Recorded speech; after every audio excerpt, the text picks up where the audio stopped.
Assalamualaikum warahmatullahi wabarakatuh. Selamat malam. Mohon izin Ibu, izin memperkenalkan diri. Nama Taruna Remaja Farhel Iswantara, notar 2201110, kelas TD 2.2. Izin Ibu, pada kesempatan kali ini saya akan menjawab 8 pertanyaan pada saat ujian semester sebagai perbaikan nilai UAS. Pertanyaan pertama yakni tentang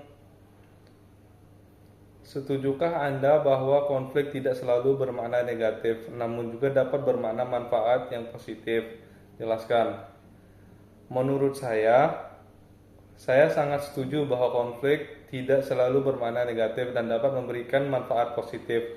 Beberapa manfaat positif dari konflik adalah stimulasi inovasi dan kreativitas, yang dimana konflik dapat mendorong individu atau tim untuk mencari solusi kreatif untuk mengatasi masalah. Kemudian, konflik juga dapat mengungkapkan perspektif yang berbeda, membantu anggota tim memahami satu sama lain lebih baik dan meningkatkan komunikasi. Kemudian, konflik yang dikelola dengan baik dapat mendorong peningkatan kinerja karena anggota tim didorong untuk bekerja lebih efektif secara bersama. Kemudian manfaat selanjutnya dari konflik yaitu konflik seringkali merupakan masalah tersembunyi yang perlu diselesaikan untuk mencegah masalah yang menjadi lebih besar di masa depan. Kemudian manfaat terakhir yaitu konflik dapat bermanfaat untuk menghadapi dan menyelesaikan konflik, bisa membantu individu mengembangkan keterampilan interpersonal dan meningkatkan hubungan kerja. Kemudian pertanyaan berikutnya yaitu berikan satu contoh konflik dalam pelaksanaan proyek dan tipe manajemen konflik yang sesuai dalam menyelesaikannya.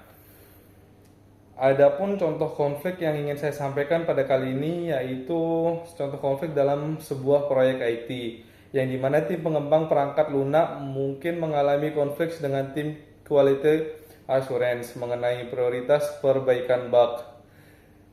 Adapun tipe dari manajemen konflik hari ini yaitu pendekatan kolaboratif adalah tipe manajemen konflik yang sesuai. Dalam pendekatan ini, kedua belah pihak bekerja sama untuk menemukan solusi yang memuaskan kedua belah pihak, seperti mengatur ulang prioritas pekerjaan atau menambahkan sumber daya tambahan untuk mempercepat proses perbaikan. Kemudian pertanyaan ketiga yaitu terkait pada tahap yang mana di dalam siklus hidup proyek yang paling rentan terhadap resiko? Berikan penjelasannya. Menurut saya, tahap yang paling rentan terhadap resiko dalam siklus kehidupan proyek adalah tahap perencanaan, yang dimana pada tahap ini ketidakpastian yang sangat tinggi dari banyak variabel yang belum diketahui atau ditentukan. Kemudian apabila terjadi kesalahan estimasi pada tahap ini, resiko waktu, biaya, dan sumber daya bisa sangat terjadi. Kemudian ketidakjelasan dalam desain dan spesifikasi proyek dapat menyebabkan perubahan besar di tahap selanjutnya. Ada resiko berikutnya dari tahap perencanaan yaitu kesepakatan dengan pemangku kepentingan mungkin masih belum final. Kemudian pertanyaan keempat, yakni apa yang menyebabkan suatu proyek dihentikan pengerjaannya? Jelaskan. Adapun suatu proyek dapat dihentikan pengerjaannya karena beberapa alasan, di antaranya satu, bisa disebabkan oleh kekurangan dana yang disebabkan oleh proyek kehabisan sumber daya keuangan. Kemudian ada yang disebabkan oleh perubahan prioritas, yang dimana perubahan dalam strategi perusahaan atau prioritas bisnis. Kemudian bisa karena kendala teknis yang tidak dapat diatasi. Bisa juga karena manajemen proyek yang buruk dapat menyebabkan kegagalan. Kemudian bisa juga disebabkan oleh kondisi eksternal, yang dimana perubahan dalam lingkungan eksternal seperti perubahan regulasi atau situasi ekonomi yang tidak mendukung. Kemudian pertanyaan kelima, yakni jelaskan perbedaan antara estimasi biaya dan penganggaran proyek. Menurut saya, estimasi biaya merupakan proses memperkirakan jumlah biaya yang diperlukan untuk menyelesaikan proyek. Ini termasuk perkiraan biaya sumber daya, tenaga kerja, material, dan biaya lainnya berdasarkan data historis atau asumsi. Sedangkan penganggaran proyek merupakan pengalokasian dana yang tersedia ke berbagai aktivitas dan fase dalam proyek. Penganggaran melibatkan penentuan anggaran terperinci dan penjadwalan pengeluaran selama durasi proyek untuk memastikan proyek tetap dalam batas biaya yang ditetapkan. Kemudian pertanyaan keenam, yakni mengapa pengendalian proyek sama pentingnya dengan perencanaan proyek.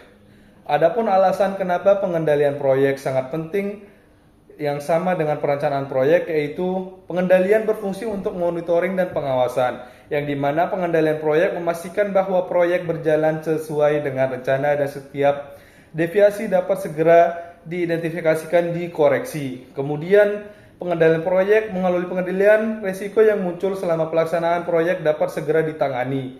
Kemudian pengendalian membantu dalam mengukur kinerja proyek terhadap target yang telah ditetapkan.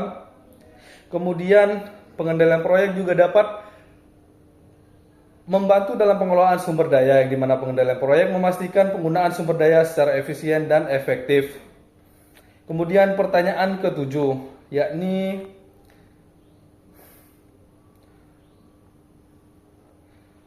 mengapa perlu adanya objektivitas data dalam proses pengendalian proyek. Adapun alasan kenapa objektivitas data diperlukan dalam pengendalian proyek, yaitu untuk akurasi dan kredibilitas. Data objektif memberikan gambaran akurat dan kredibel tentang status proyek. Kemudian objektivitas juga berfungsi dalam pengambilan keputusan, yang dimana keputusan yang diambil berdasarkan data objektif lebih dapat dikendalikan dan lebih tepat. Kemudian terhadap transparansi, yang dimana data objektif meningkatkan transparansi dan akuntabilitas dalam manajemen proyek.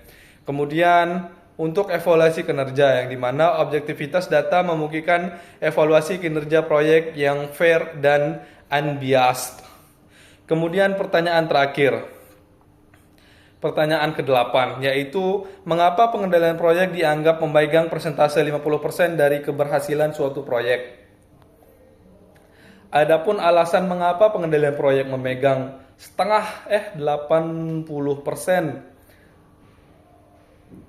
Adapun alasan mengapa pengendalian proyek dianggap memegang persentase 50% dari keberhasilan suatu proyek adalah pengendalian berfungsi dalam pemantauan secara terus-menerus, yang dimana pengendalian proyek memastikan pemantauan terus-menerus terhadap progres proyek. Kemudian deviasi dari rencana dapat segera diidentifikasi dan dikoreksi sebelum menjadi masalah yang lebih besar. Kemudian pengendalian proyek juga dapat memungkinkan identifikasi dan penanganan risiko secara proaktif dan lebih cepat pada awalnya. Ketimbang nanti apabila pengendaliannya kurang bagus, maka pengendalian terhadap risikonya akan lebih terlambat, yang akan menyebabkan masalah-masalah lain muncul kembali. Kemudian peran berikutnya itu pengendalian memastikan proyek tetap sesuai anggaran dan jadwal yang telah ditetapkan, mengurangi kemungkinan overrun. Dengan pengendalian yang efektif, proyek memiliki peluang lebih besar untuk mencapai tujuannya sesuai dengan kriteria waktu, biaya, dan kualitas yang telah ditetapkan. Siap, terima kasih Ibu. Izin sekian dari beberapa pertanyaan ujian akhir semester 4 yang telah saya jawab untuk memenuhi perbaikan UAS pada pertemuan Ibu. Siap, terima kasih. Sekian, wassalamualaikum warahmatullahi wabarakatuh. Terima kasih.